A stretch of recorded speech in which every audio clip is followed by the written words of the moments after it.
Hello everybody, Ben Rogers here, the Raptors Digest. Ryker, obviously the Toronto Raptors in their tanking conquest did not make the playoffs this season, and I guess some people might be fans of the Atlanta Hawks, but the rest of the teams, they're not very much teams that Raptors fans like to root for. The Brooklyn Nets, obviously that history with Masai Ujiri. The 76ers, their saltiness after the greatest shot in NBA history. And the Milwaukee Bucks, hoarding Giannis Antetokounmpo, losing to us in the playoffs after 2 years, not back-to-back, but 2 years, up 2-0, talking all that smack and getting knocked in the face by our Toronto Raptors championship squad. And you and I were leading the way for Giannis Watch, trying to bring him home, but unfortunately he signed that Supermax extension, and obviously bringing in Drew Holiday, we thought, okay, the Bucks could be good. I picked them to come out of the Eastern Conference reluctantly, but Ryker, on this day, we have to bring back a historic segment. So, are you excited? Do you have anything you want to say before this this segment plays? Play it, Ben. Play it.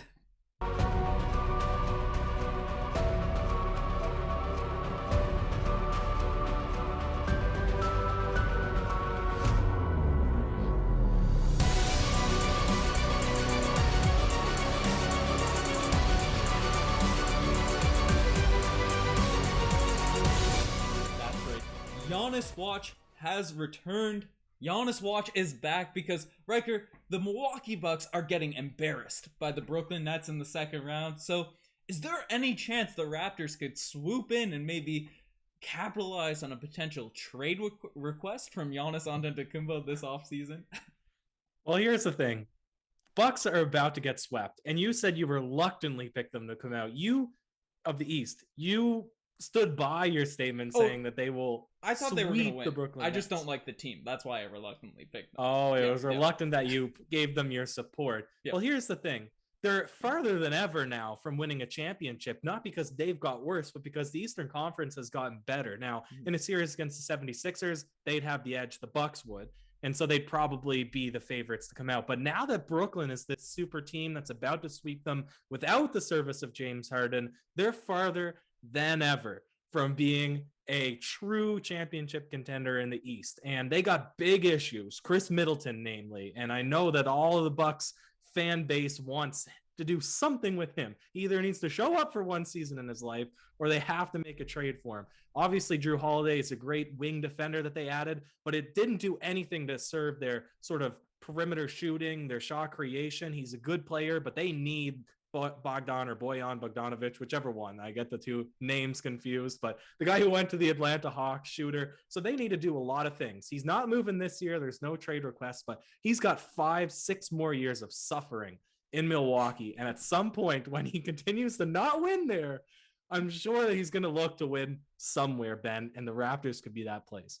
Well, obviously when at the peak of Giannis Watch, we were hearing quotes about Giannis. He wants to play for championships. He wants to win, and he'll play with anyone. He said he'd be a second, a third banana to win a championship. So clearly winning is in his eyesight. That's where he wants to be. And obviously, you brought it up. He just signed a Supermax extension, which broke our hearts throughout this year, this heartbreaking year for the Toronto Raptors. And obviously, at the peak of this sort of series, the team was a lot better. The Toronto Raptors at least performed a lot better record-wise and all these sorts of things. So, to break down the first question I threw at you, just to answer it, I don't think a trade is coming this season. And obviously, we had to do this video now because this team is just looking horrible, the Milwaukee Bucks. But I think he's going to give it a couple years with this Supermax deal.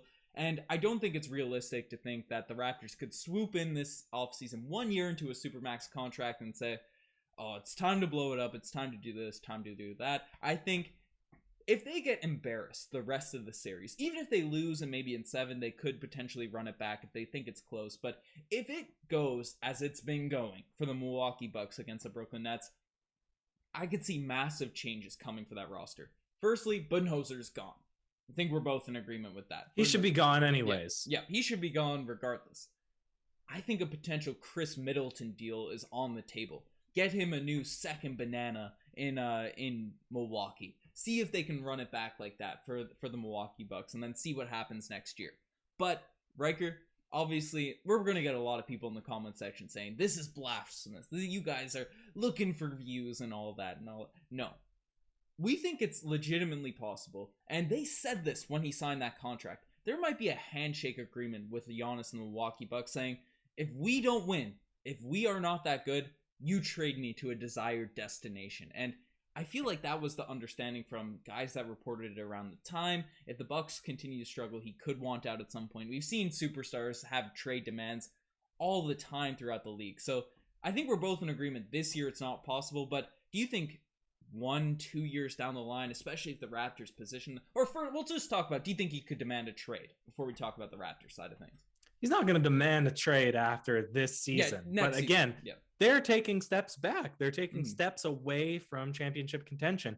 As long as the East stays strong and competitive, the West is going to continue to grow. You're not going to land anybody in free agency being that small market team. And here's the thing. If you ultimately have to trade Giannis, you're in a bad position because, you're not usually going to trade up when you have a guy who's already at the absolute top of market value, right? Because there's just nobody else comparable to him. Now, if you were ruthless and you were Brooklyn, you'd maybe offer up one of your superstars and upgrade to Giannis because he's probably a top 3 guy in the entire NBA. But will Giannis demand a trade after this season's loss, getting swept against the Brooklyn Nets? I'm calling it a foregone fact that it's going to happen. No.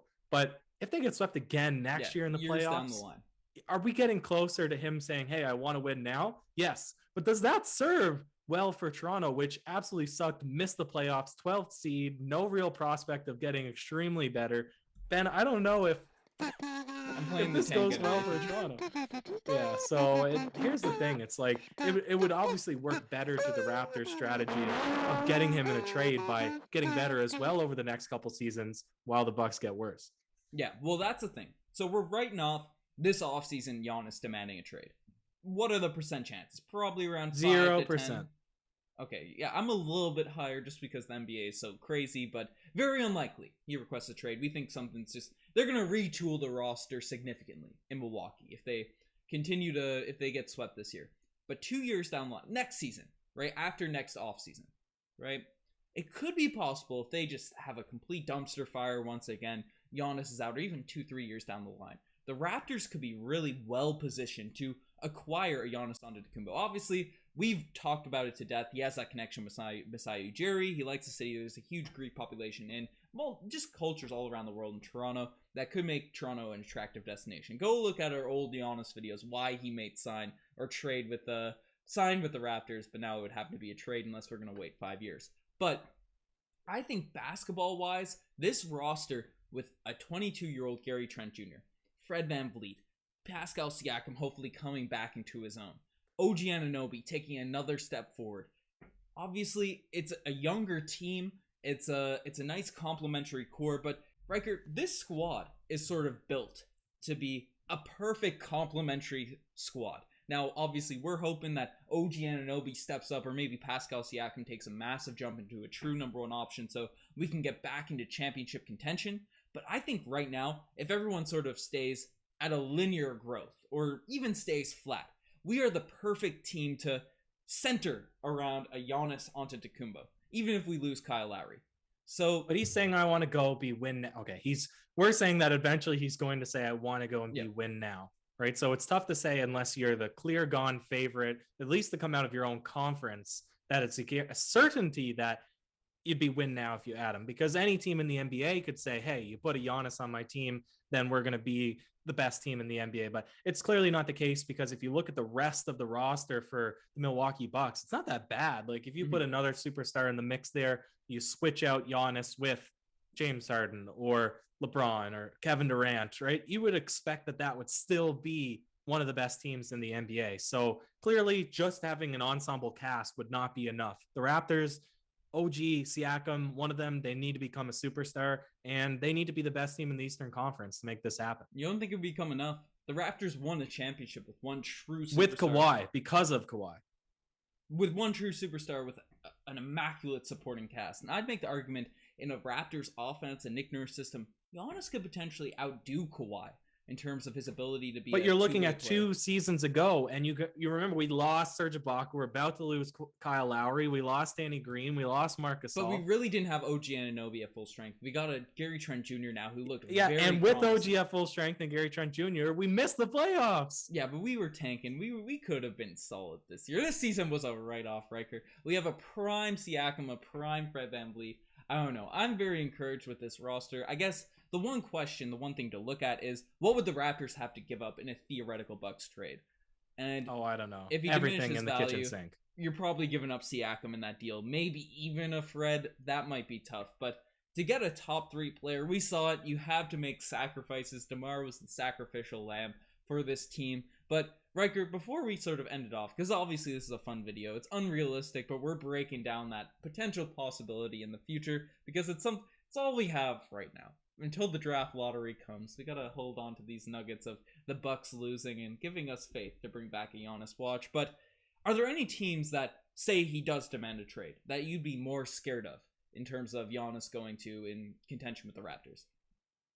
I don't know, Ben. Any big market team. Obviously, that's always the risk of being a small market team. It's if somebody's demanding a trade, players now, they have all of the ability to control where they're going to end up, right? All the powers in the players' hands right now. And so usually they want to go to somewhere where they can maximize their personal brand, get that sponsorship money, get the big house and the good life and all the media, and then also be win now. So that's why you're always, somebody's here to pick up tires, Ben. Are you able to go single? And for us to finish we can just end it off here, right? I'd be worried about the Mavs and the Heat and all this sort of stuff. But let us know in the comment section below who you want to see with if the Raptors can acquire Giannis Antetokounmpo. Have a bit of fun. Check out the Instagram, the TikTok, all the cool stuff. Any last words, Riker, as we send it off? That's it, Ben. Hate to run off like this, but cheers.